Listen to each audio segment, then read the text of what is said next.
deliver this lecture. I thought that maybe this is also an opportunity for me to learn that how diversity management, how equality, diversity, and inclusion can be perhaps more critically understood in the context of human-centered design. So that's where I would be also requesting your active participation. I would also like to benefit from your insights and experiences. So let's start with my understanding of diversity, and then from there on, we would discuss a few other things. So diversity, the way diversity is explained in academic discourse, in managerial discourse, in the media discourse, that diversity refers to diversity of the population and the workforce. Indeed, we are also talking about the diversity of the classroom, diversity of society. So all of that, when it comes to a business context and management context, given that I'm a professor of business and management, therefore my discussion of diversity and human-centered design would be within the realm of organizations and management. So here we are referring to diversity of the workforce, diversity of human resources, diversity of managers. But when it comes to diversity, surely there are a few benefits and there are a few challenges which have to be understood and which have to be managed. Before I proceed any further in terms of the benefits and the challenges of diversity of human resources and diversity of workers, I would like to understand from you. I would really appreciate if you could please raise your hand in terms of identifying the possible challenges which are related to diversity. So that I'm sure that I can see right now that there are more than 400 participants in this virtual lecture theater, in this virtual space. More than 400. It's a huge number, and you come from a variety of backgrounds and variety of academic programs. So I would really like to understand your perspectives on the challenges associated with having diversity in our workforce. So please raise your virtual hand. I would like to have at least a sample of your reflections in terms of the challenges of diversity. Okay. Excellent. Yeah, that's me. We can see you. Yeah, much appreciated. Yeah. So repeat the question, please. The challenges that we face because of workforce diversity. The challenges regarding diversity. That's right. Where do I start? There are so many challenges regarding diversity. Any one challenge. Ethnic diversity is still lacking, wanting. Disability diversity is still wanting, especially mental health disability. Okay, and fair enough. Yeah. So, Karin, my question is slightly different. I consider yourself a manager in an organization. Consider yourself an owner of an enterprise, and now identify the challenges which you might face because of heterogeneity of workforce. So for example, if the workforce was homogeneous, things could have been relatively, stereotypically speaking, smooth for you. Perhaps there would be less of something which becomes more when there is heterogeneity. Can you think about any challenges when we have, for example, more gender diversity? More I would say pay equality, gender pay equality. Okay, that would be something very hot now at the moment, and the corporations are. Thank you, Karen. So surely when we have, for example, men and women, or when we have ethnic diversity, then there might be complaints, there might be grievances in terms of gender pay gap, in terms of racial pay gap. So that could be seen as one of the challenges facing, for example, the managers and the entrepreneurs. Thank you very much, Karen, for this. Okay. Let me go to Lucas. Lucas, if I could come to you, and after Lucas, I'll come to Mercy. So Lucas, can you identify any other challenge pertaining to workforce diversity? Of course, it's a pleasure to meet you, by the way, Dr. Syed. Thank you very much. So I feel like if I was in the managerial position, as you put it in for Korean there, so I think it's to balance the equality of outcome with the equality of opportunity. Basically, what I'm trying to say is that so it doesn't become that just because we need diversity, we are ignoring the people's skill and or who is actually outside of certain ethnical, cultural, and certain other difficulties. As a manager, I still have to look out for business needs as well as the people's needs. So I do have to kind of judge the situation by, what's not necessarily related to the, again, the diversity question per se, but like, let's say, how qualified is the person for a set position in general? Like very nice, very nice. That sort of thing, Now, Lucas, let me create a scenario for you and for me and for all the participants here. The scenario is this: that you, in all compliance with the rule of merit and integrity, you had only 3 vacancies, and there were 10 applicants. 5 of them were women and 5 of them were men. And based on pure merit and based on pure interview panel's recommendation, you selected, of course, only 3 because there were only 3 vacancies. And it happens to be that all 3 of them are men. Do you see it as a challenge? Of course I do. Of course, absolutely. 100% that is a challenge, as well as if the 3 vacancies were filled by solely women or solely other kind of, I mean, absolutely. I do see that as a challenge, because I will have questions probably, and the reputation question could be sort of, are they biased? Are they something like that in terms of that? So you would have to manage. But you are one of the decision maker, Lucas. You made all the job description, you made all the job specification, you had the interview panel. Within the interview panel, there was a mix of men and women, but fortunately or unfortunately, all the 3 people who were selected, they happen to be men. And of course, that's not something that I wouldn't necessarily, go forward with. Like if those were the best candidates, then of course I would back up my word. But that means that I still, in today's current climate, I still have to sort of make sure that if it goes somewhere outside of the company, or the people in the company know really foundationally that we're choosing people, if you want that position, you can get it as easily as anybody else. It just so happens to be that today it was 3 men, if that was the case. I know. So Lucas, in other words, although your decision and your interview panel's decision was purely on merit, this gender diversity in the applicants pool has posed some challenge to you, isn't it? Yeah, it did. Of course it did. Of course, because but it's the challenge of the fact, because I naturally inside myself, I've been raised on values where I am struggling to understand when a person is in that, like, maybe I have never been in a position of power, but I'm struggling to understand how can you as individual,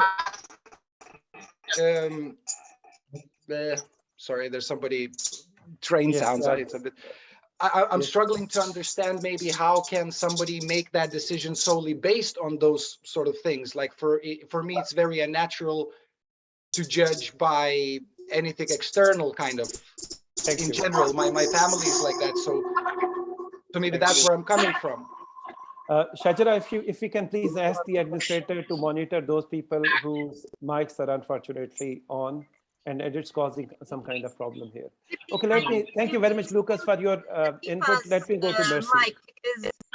Only her mic is on, others are on mute. Sir, if you can please.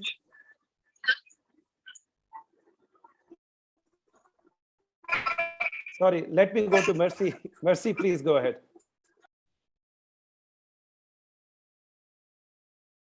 Mercy, please go ahead, unmute yourself.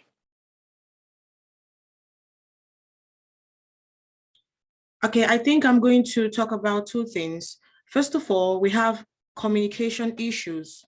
As we all know, we are different from different places. When we're diverse in the workforce, communication between teams becomes very challenging as time goes on. And then we talk about discrimination, which is a very, let's say, a very common thing nowadays. There's something called discrimination. When I say discrimination, I mean as you diversify your teams, when I mean your teams, it's possible you could see more bias as time goes on in terms of gender, in terms of age, in terms of identity and race. So that's what I feel about this question. Very nice. Mercy, can you, I think that you have picked a very interesting and very relevant theme in the context of not only diversity, but also human-centered design. So let's think about this notion of communication. For example, when we communicate across cultures, there may be many misunderstandings. So there are certain notions, there are certain gestures, there are certain phrases which have a different meaning in a different context. So surely in an organizational context where people are coming from diverse cultures, they are coming from diverse national contexts, they are coming from diverse linguistic contexts, there might be more likelihood of misunderstanding. Is that what you are referring to? Yes, for example, when they pair us in groups for assignment, you see a lot of people in their local dialects, some people from Bangladesh, some people from India. So the mode of communication is very different. So you find yourself trying to communicate appropriately with them. So you try to put yourself in their shoes so you can understand what you're saying. So because we're from different local dialects, that's what I mean. So in terms of this, communication is very, very difficult. You know, a few years ago, it also happened to me, and it's not just to do with the verbal, oral, or non-verbal communication, but also with the gesture. So for example, I was representing my country in my business school, and there was an Asian conference of business schools in China.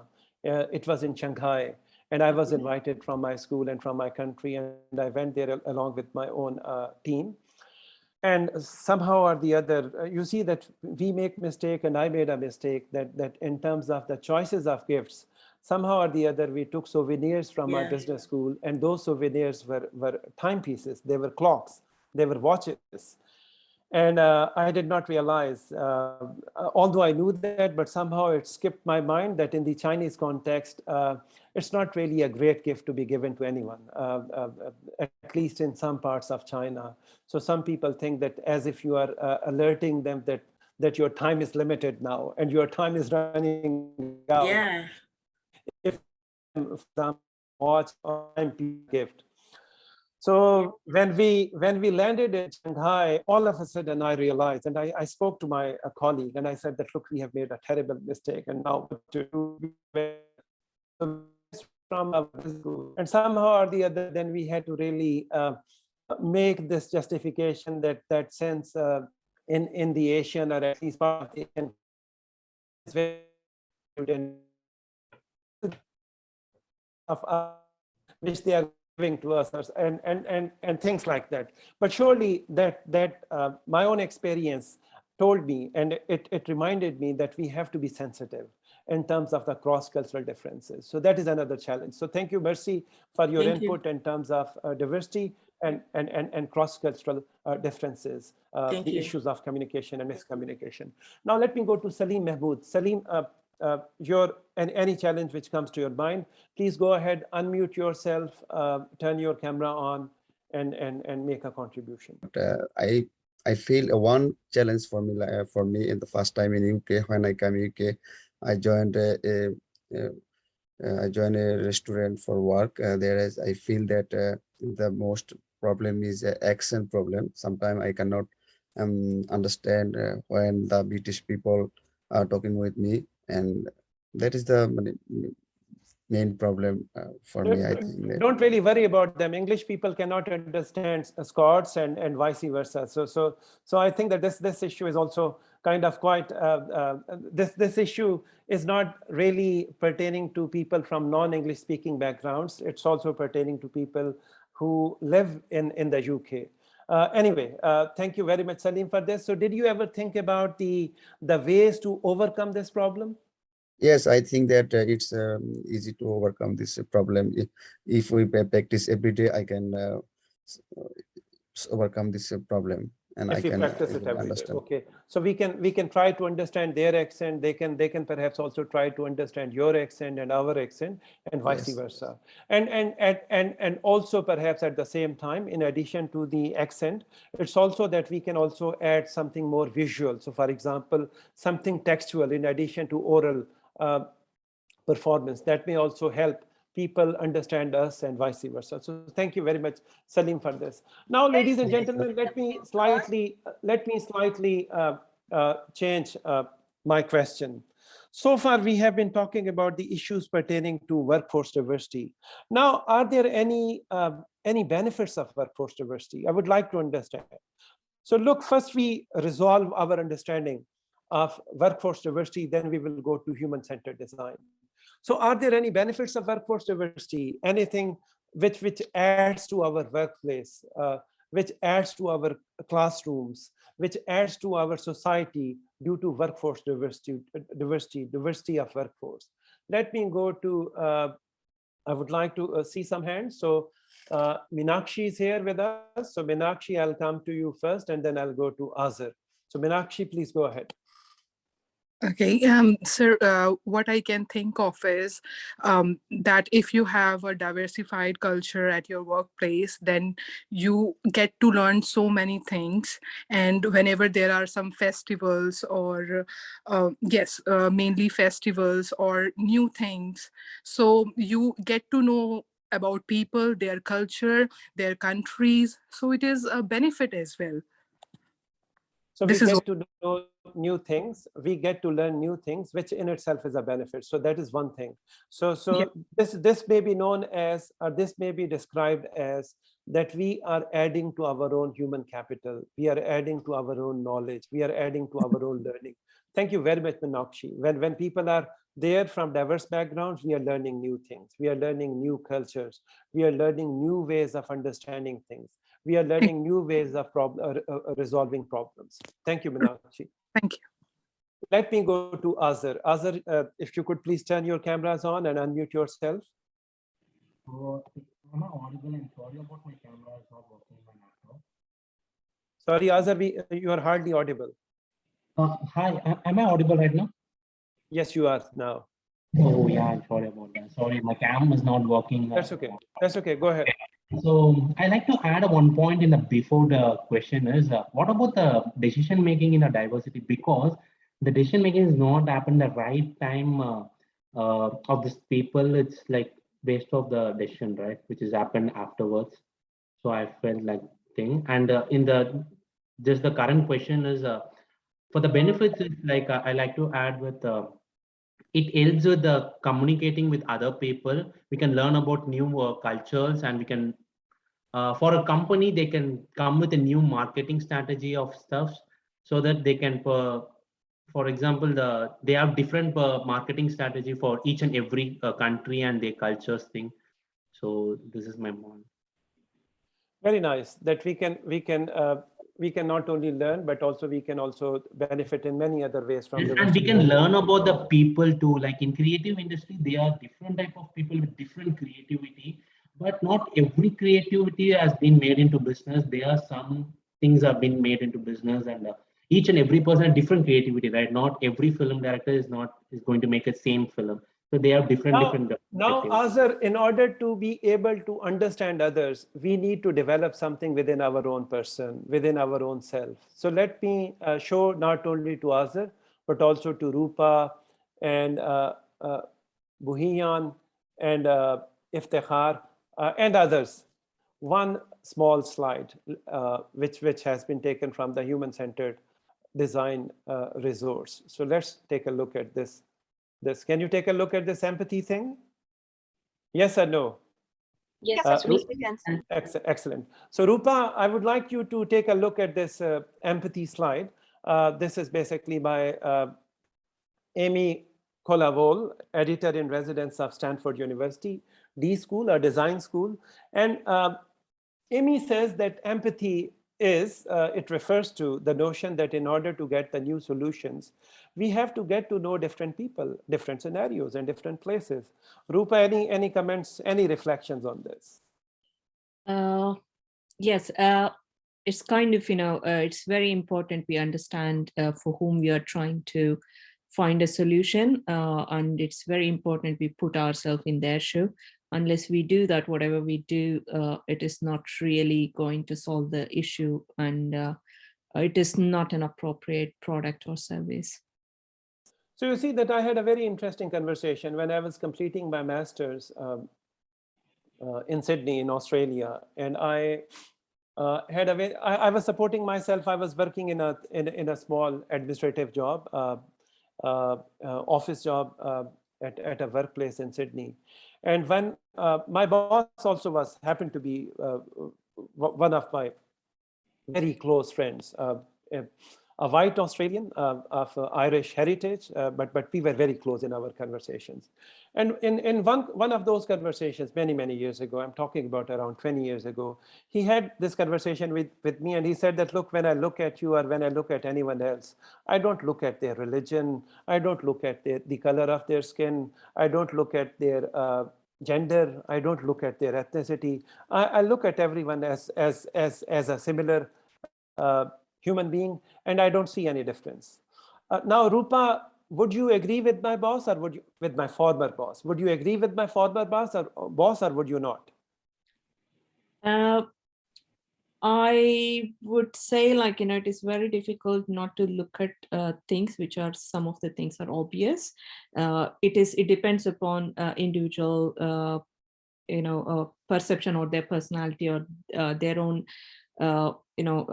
upbringing, all that, whether to take it in a positive way or a negative way. But I would say, if someone says they don't look at it, I would say everybody would look at anything which is different from you, but it not necessarily have to be negative thing. Very nice, Rupa. I think that's what he meant, that he said that, like, when he looks at people on the basis of their gender differences or ethnic differences or religious differences, he doesn't really mean to differentiate against them or discriminate against them. Now, I asked him, I offered a counter argument. I said that, look, I really appreciate, and Andrew, his name is Andrew. And I said, Andrew, I really appreciate this, and I know what you mean. But then there might be a scenario when we might have to offer different solution. And here I'm talking about human-centered design, a different solution because of difference in identity. So for example, I said that, think about me, that for example, here I am an able-bodied person, but maybe I'm a person with disability.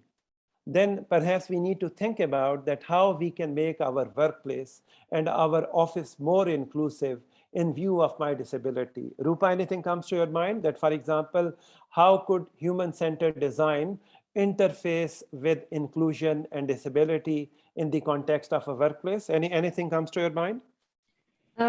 It's very important how our workplace is, and whether it is office or whether it is kind of the timing, or anyone at workplace, the way you work, all that needs to be taken into care.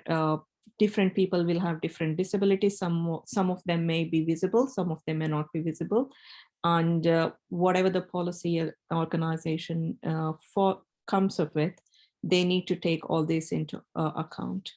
So one easy, perhaps, example for all of us would be that when we look at our own universities, wherever those universities are, whether those are in England or Australia, US, Pakistan, India, elsewhere, we also have to think about the structures which are there in our universities. Are they accessible structures? So for example, if we have a classroom on the second floor, if we have library on the third floor, can people with disability, can people who are, for example, wheelchair bound, can they access it?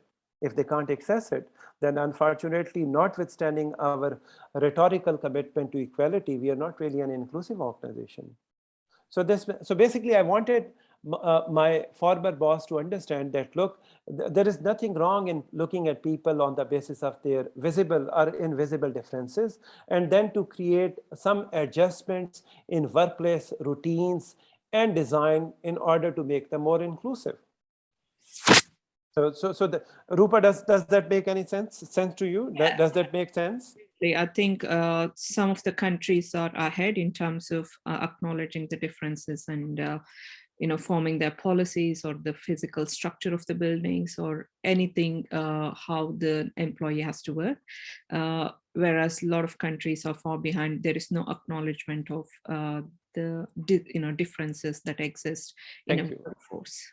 Thank you very much. Now, let me go to Bhuyan. I don't know, my apologies if I'm mispronouncing your name. So Bhuyan, if you would like to offer your reflections in terms of how organizations may need to adjust their structures, adjust their policies, adjust their physical infrastructures in order to be inclusive of diverse people. Any example comes to your mind? Can you think about any such example? I have given you one example of, for example, accessible buildings for people with disability, those who are wheelchair bound. Any other example comes to your mind? Sorry, sir. Sorry, I'm not here testing you. Sorry, my apologies. I didn't really want to test anyone. We are learning from each other. Anyone else who would like to offer their reflections on how organizations need to be or can be more inclusive by making some adjustments in their policies and designs. Okay, let me give you one tip to all of you. And maybe you can offer your reflections. You see that men and women, they have different life cycles. So whereas in organizations, there are policies that look, there would be casual leaves maybe 2 weeks or 3 weeks casual leaves per year, and there would be annual or earned leave after a year, maybe 2 weeks of earned leave, 14 days of earned leave. But are there also leaves which are different on the basis of people's gender? Can you think about any such leaves and why such distinction in leave policy should be catered by organization in order to be more inclusive? Anything comes to your mind? Sasha is commenting. Tripti, if you can please read her reply to Syed. Sign language. Okay. So please go ahead. I don't know. I didn't see the name. If that person could unmute herself or himself and offer their contribution. Tripti is going to read her reply. Sasha is saying menstruation leave for women is there, and there is maternity leave as well. Very nice. Tripti, given that you are speaking now on behalf of Sasha, if you could please go ahead and explain this. Okay, so as you said that we have different leaves for in office or in any workplace. So if I talk about women, so they have some leaves which we cannot give to men. So she has given 2 examples. One is menstruation leave for women and the other is maternity leave. So it shows let's look at the maternity leave, because that would be relatively more easy for understand by men as well. So please go ahead with the maternity leave. You see that sometimes men can complain that why don't we have, for example, I don't know, 30 or 60 days of paid maternity leave, and surely people would not really accept it. Tripti, how would you explain this? If for example, if you are a manager and you offer, maybe your organization, or you are an entrepreneur and in your organization, you offer 30 days or 60 days or 90 days of paid maternity leave to women on the family way. And if, for example, if one of your male employee comes over to you and he says that, look, I would also like to avail those 3 months of paid leave, how would you respond? Before answering to your question, I'm from India, and I do remember in India nowadays, if women is getting maternity leave, then like mother is getting maternity leave, then father is also getting maternity leave with the mother from his office. Is it maternity leave or paternity leave to the father? Yes, sorry, it's paternity leave. Paternity leave. And I believe that the number of days would be very limited. So for example, whereas for maternity leave, we are talking about 3 months or 4 months or 6 months or maybe more in some countries. Yes. For paternity leave, I think that we are not talking about more than a few days or a few weeks. Is that right? Yes, I'm talking about a software engineer. So he got it for 2 months. and he was at home looking after his child, and he said that phase was the best that phase was the best phase of his life, because he was with his child all the time. He saw everything. He didn't miss a single expression or a single moment. So I think it's special for both men and women, and both should get it. But yes, the time duration for women should be more, because she has to care more and look after her child. So this means to me that you and I, all of us agree on this point, that in order to be inclusive, there has to be distinction in the amount of leaves which are being assigned to, for example, women versus men. So otherwise it would become a joke if men are also getting, for example, 6 months or 9 months of paid paternity leave. Organizations, many of the private sector organizations would really resist that. They would think that they have become infeasible. They cannot operate. They cannot really operate on a profit if such benefits are to be accorded. So this means, ladies and gentlemen, that diversity has to be understood. Diversity has to be considered in designing policies. Jawad, there is a question for you. Yeah, go ahead. Dia is saying in the chat that what about gays and single parents? What about them? So in that case, they won't be able to avail the opportunity of being a parent. My understanding is this, that there are many LGBT individuals who choose to be parents. And in that case, I think that they can apply. Once again, it would depend upon the national legislation as well as the organizational policy. But if, for example, the organizational policy allows that even gay parents who choose to be parents by way of adoption, for example, many of them adopt children. And that's how they think that they are making a contribution to the society, and also they are building a family, then perhaps, depending on the organizational policy, there may be a provision. Yeah, thank you. Sure. Now, ladies and gentlemen, let me share another idea with you. And the idea is to do with the notion of human-centered design. Let me share the 3 steps of human-centered design. You see that when we think about human-centered design, please note down. I would request all of you to note down these 3 steps, which is inspiration and ideation and implementation. So these are important steps in terms of understanding the various phases of human-centered design. So in the inspiration phase, we would learn how to better understand people. So look, for example, in our workforce, there are people who are different not only on the basis of their gender, but also on the basis of their sexuality, on the basis of their age, on the basis of their religion, on the basis of their ability or disability, and so on and so forth. And look, first of all, we have to understand that we cannot understand every one of them unless we have conversation with them. So therefore, it is important to speak to them. It is important to conduct interviews with them. It is important to conduct in-depth conversations with them in order to understand their anxieties, their preferences, their concerns, their suggestions. So we would need to observe their lives. We would need to observe their hopes. We would need to note down their desires and preferences. And then we would need to see how and what kind of adjustments can be made in organizational policies, in organizational infrastructure, in organizational structure per se, in order to make them to make those structures and infrastructures and policies more inclusive. So inspiration is something which we would draw by having conversation with diverse people. So let me share with you. Many years ago, I was having a research on issues of inclusive education in the Pakistani context. And I conducted an interview with one of the oldest universities in Pakistan, which is the University of the Punjab. And I conducted interview with the dean of the business school.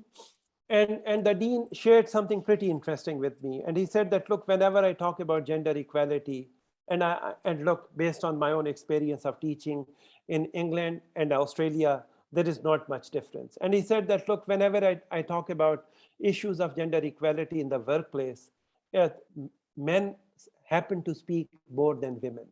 So they take a lot of time. and they claim as if they understand women's issues more than women understand. So I think that that is where we have to really pause. We have to really be more reflective, be more considerate. And there my suggestion would be that instead of claiming that, look, for example, if somebody is a heterosexual and he understands or she understands the homosexual men and women's issues better than them, I think that this is important for them to pause there. And instead of claiming that they understand other people's issues better or more than them, it is important to have direct conversations with them, to understand their preferences, to understand their concerns, to understand their challenges. So that is where empathy would come into play as well. So that is the step of inspiration, ladies and gentlemen. That is step number one. Let me go to step number two. Step number two is ideation. That once we have gathered interview data, once we have gathered focus group data from various cohorts of employees, then it is important that we have to generate ideas. So for example, if women are complaining to us, if women are complaining to me as a manager, that look, we do not really feel comfortable in terms of unisex washrooms, we would like to have our own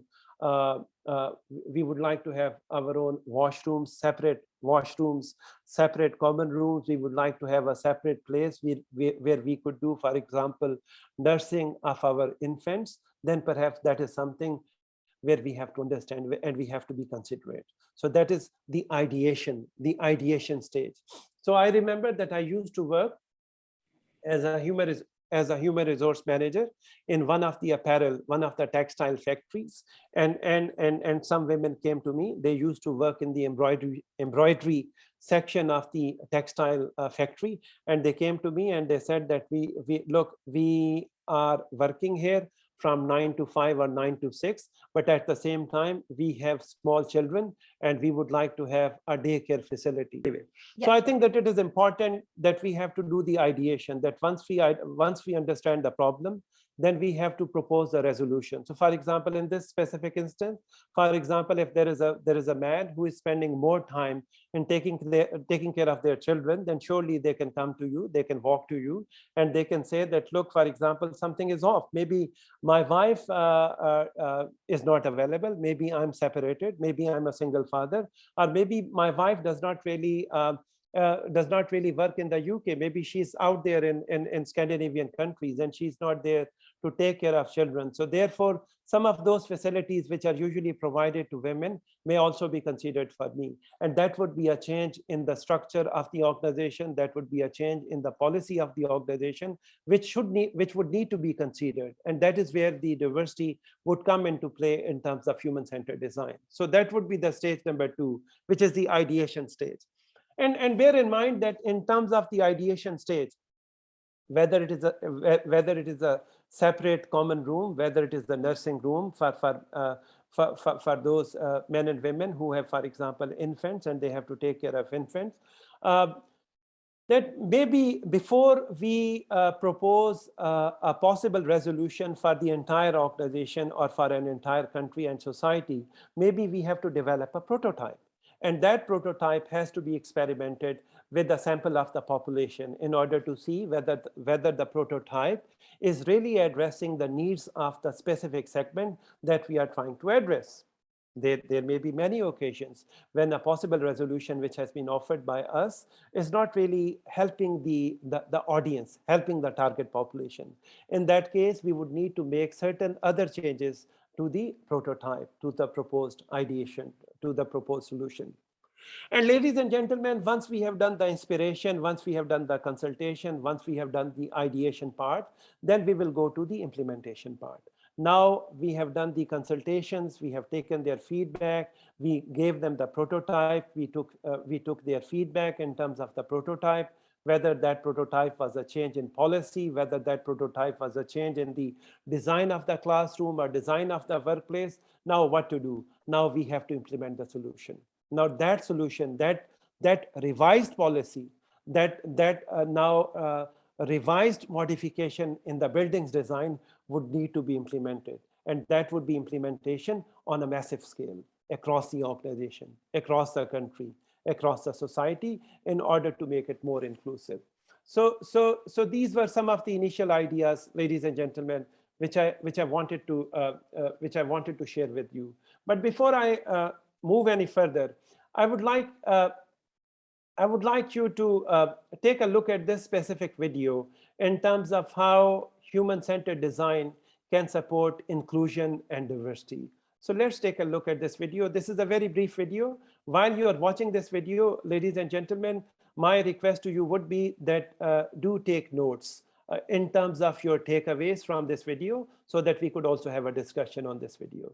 So let me share this video with you.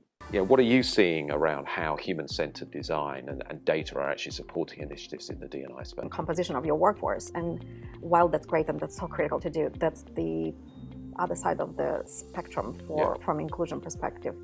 The more you focus on just certain segments without including everybody else in the conversation, the more isolated they will feel, and the solutions will be again only tailored for one particular segment. And that's why it's so much more critical to bring the inclusion first. Flip it around, yeah. Flip it around, and if you solve for somebody who is disabled, everybody else will be able to use it much better and benefit. The executive director of Amazing Community, Leslie Firestein, she recently got earpiece, yes, to address her hearing. And it's connected to Bluetooth, so now when she gets a phone call, she can quickly activate that. She can listen to podcast instantly. There is so much benefit out of. I said, like, I want that earpiece as well. And it's that type of mindset when you design for everybody, for extremes, the mainstream benefits. Yeah. And it's great for the workforce, it's great for the society. You're including people traditionally excluding from the workplace. It's also great for your bottom line, because now you're opening markets and new target segments where you can create better products and better distribution channels, as well as the reputation and the brand will be looked upon differently, because now you have a bigger purpose to address. So when it comes to Amazing Community, I think there is a perfect example in a segment that has not only experienced sexism, since women for the most part make all the right choices, but they get penalized for a lot of things in terms of their experience, ability to continue with a career, in terms of the pay disparity. Every child is 4% penalty on women, when every child for women is 6% bonus when it comes to pay. So there are a lot of little things that women have to experience throughout their life just because they tend to have children, just because they tend to step into caretaking roles. The other thing about this segment is they experience ageism. They most likely will, have an outdated skill set, especially if they took a big career gap. They most likely will not look the look, and as a result, there will be a lot of bias even in the hiring process. They will have an outdated or stale business network that doesn't help them to get back into the workforce. So a lot of barriers that puts them at disadvantage. And the problem with this challenges they're experiencing is, in the long term, they will outlive most likely their savings.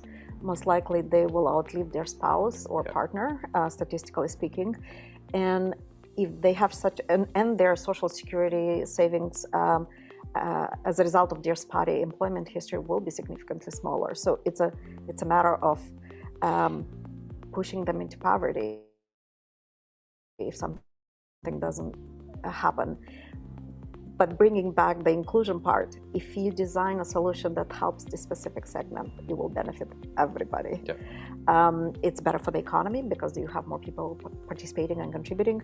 It's better from health perspective on a health system, because these people will have a reason and need to get up in the morning and go to work. It will contribute to the employment shortages, because now you have more people doing bits and pieces of what needs to get done and providing more services. The exciting part about what analytics can do is just shed the light on where these women can contribute the most. is enabling them to build some of these skills, because they will bring the resilience, they will bring the responsibility that they have, they will bring the collaborative mindset. They just need to be given a chance. Please, and offer any one takeaway from the video.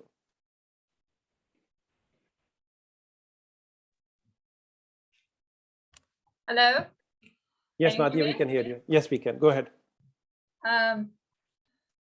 Actually, what I get from this video is that the creative industry can provide opportunity for people to have actually to serve people for more job opportunities, because there are different people with different viewpoints. So if there is a condition for the creative industries to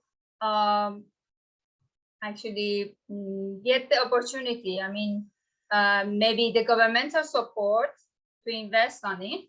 So maybe after just this growth in creative industries, people will be much more involved in these industries. And after that, maybe they feel that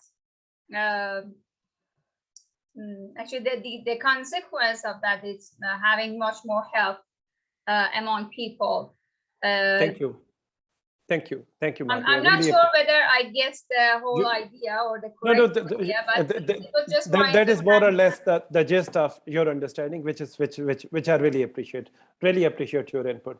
Now, ladies and gentlemen, I have I don't know, 5 or 6 minutes remaining only, and this is time to take some of your questions. I can see that Karen has written the latest question is, how do you see the work culture from the perspective of diversity? Sorry, Karen, can you please explain this question? This is not clear to me. That how do I see work? How do I see a diverse workforce, or what exactly is it, Karen? Hello. Yes. Yes, Hello. Karen, go ahead. The recently very fashionable work culture and gender diversity and gender identity and all that. So I would be very interested to know how you see this issue, which I personally perceive as discriminatory towards the population in the workplace. How would you deal with that, especially when